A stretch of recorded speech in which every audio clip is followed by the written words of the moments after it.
Hello everyone, আজকে একটি 10 লাইনের রচনা শেয়ার করছি। বিষয় একটি বৃষ্টির দিন।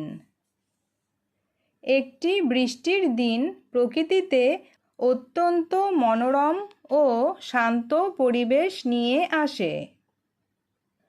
সকাল থেকেই আকাশ ঘন কালো মেঘে ঢাকা থাকে এবং সূর্যের দেখা পাওয়া যায় না।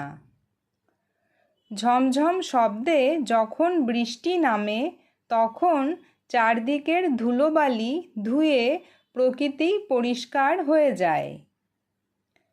বৃষ্টির ছোঁয়ায় গাছপালা সতেজ ও গাঢ় সবুজ দেখায় এবং প্রকৃতি নতুন প্রাণ ফিরে পায়। মাঝে মাঝে আকাশে বিদ্যুতের চমক এবং মেঘের গুড়ুগুড়ু গর্জন শোনা যায়। রাস্তাঘাটে জল জমে যায় এবং মানুষ রঙিন ছাতা ও রেইনকোট মাথায় দিয়ে যাতায়াত করে।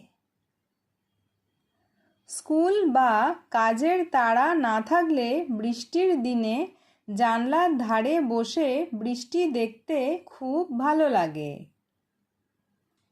বৃষ্টির দিনে পাড়ার মাঠে ব্যাঙের ডাক আর ঠান্ডা হাওয়া এক মায়াবী পরিবেশ তৈরি করে। এই দিনে গরম গরম খিচুড়ি আর চা খাওয়ার এক আলাদা তৃপ্তি ও আনন্দ রয়েছে।